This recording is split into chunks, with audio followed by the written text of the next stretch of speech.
Hi there, this is Dani, and the channel is You and Me Living Free, and I am going to take you to Jekyll Island today. It is off the coast of Georgia, and first I had to drive there from Kansas City. So this was the prettiest thing I saw from Johnson County, Kansas, all the way to Georgia. This was the prettiest thing I saw, and it was the sky behind a Cracker Barrel I was staying in. So that's the only picture I have on my whole way here. Oh, and Prince's Hot Chicken. So a lot of times if I'm going to be going through a town and if I feel like eating out, feel like a treat or something, I will Google what a town is known for and then where is the best place to get that. So in Nashville, one of their things or their big thing is supposed to be hot chicken. Where's the best place to get that? I got the internet told me it was Prince's, so I went there, had an awesome experience. It was hands down the best chicken sandwich I have ever had in my life.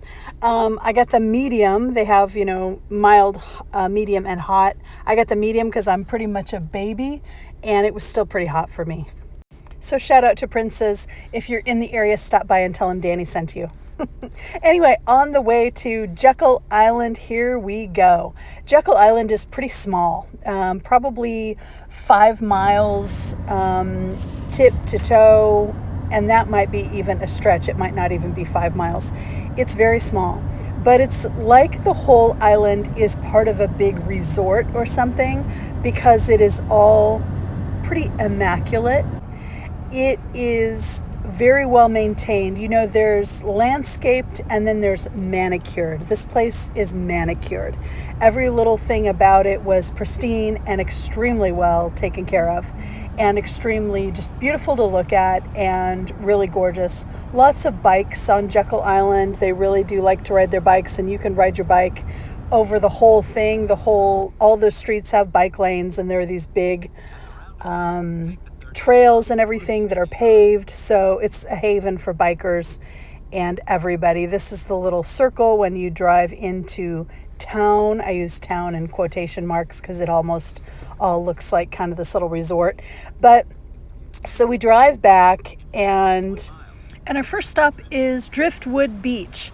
This is really unique and a pretty cool place. You walk onto most beaches and you have the sand and you have the water, and a lot of times there's not a lot to look at. This beach was completely different. Sharon was telling me that's my friend Sharon. She's on this trip with me. We both drive minivans. I don't know if you've heard me talk about Sharon before. She's been in my videos. We have done parts of Utah together. We went to Glacier National Park in Montana together, and she lives in Georgia, so I stopped and picked her up on the way out here. And so sometimes it is nice to have company, which I did for this trip. You can hear these waves maybe in the background. This was my first stop then at a beach since I had left California, so it felt so good to have my toes in the sand. I'm just going to share a few snapshots that I took of interesting pieces of driftwood and things from our hike, from our walk along this beach. It was just it was a cool time. It was a great way to spend an afternoon. And there's my friend Sharon. There she is. Hi, Sharon. And then there's me. She took a little better picture of me than I took of her. But she's a photographer. I'm just still working on it. This is my favorite picture. I love this tree. Look at that. And here's a pier that we walked out on. It was kind of fun because there were some big ships and stuff going by. Just another little viewpoint, another little piece of the island that I thought I'd share. There's this little walkway and another little beach over there. Really cool. There were a lot of horses too. You could rent horses and go on a lot of these trails and things too. You see that really dark sky over in the distance. We did have a thunderstorm moving in, which was just kind of cool to be on the open, kind of watching it come in. But then once it did, we had to get out of the way. Okay, I want to tell you the story about these holiday lights. Okay, there is a trolley where you buy a ticket and sit on an open air trolley and they drive you around to look at the lights. Originally, that was our plan. That's what I think Sharon did it before and said how cool it was. I'm one of these people. I like to be driven around. I don't like to drive. So I was looking forward to the trolley, and then Sharon told me that the trolley was sold out. It was completely booked till after the holidays. So I was going to have to drive. All of a sudden, I got kind of a bad attitude, like, you know what? I'm an adult. I don't really need to see the lights. I can skip it if I have to drive because it's not going to be any fun. And then I saw this. That is the sunset in the background. That is these beautiful, glorious trees completely covered in these white lights. And there's a colored one. This is my favorite shot of the whole night. Look how gorgeous that is. I was blown away. All of a sudden, it was like I was like a little kid again. And I was so happy that we stayed for these lights, and I highly recommend it. And who needs a stinking trolley? The trolley seats were like $30 or something like that, which is just very expensive. But anyway, I'm glad we just drove through. There weren't that many people, and it was pure delight.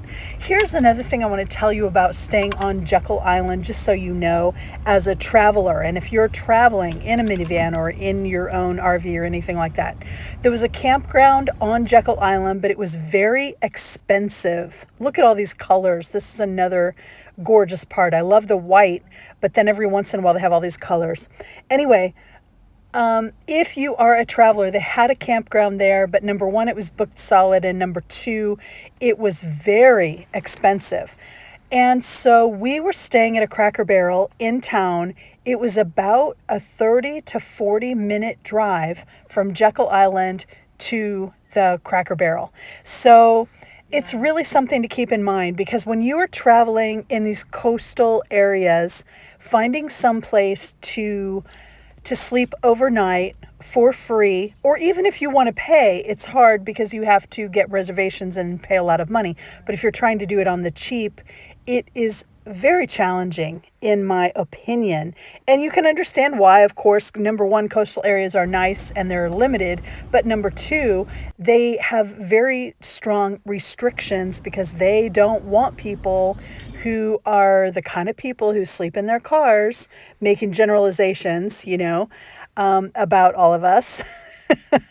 I'm just saying, they have a lot of restrictions, so it's hard to find a place. And that is, of course, good to know as you're going in. So, this is it.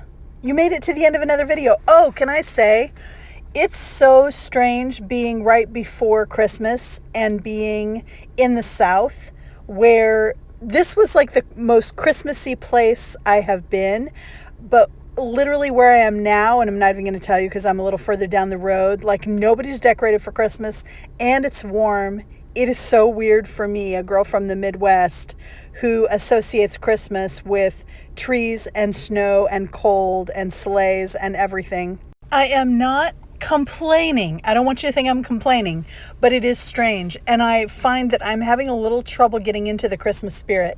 So I was happy to have this little festive light show to try and help get me in the mood, even though after this I was heading to Florida. And there were no decorations in 75 degrees. I know I said I wasn't going to say it, but I already did. Anyway, you made it. Thank you so much. You deserve a medal. I'm sending you a ton of love. Catch you next time. I'm putting these thank yous to my patrons in my videos now. This is patrons as of December 1st, and then I'll update it on January 1st, and we'll do it every month like that. Thank you so much for watching. I love you. I will see you next time.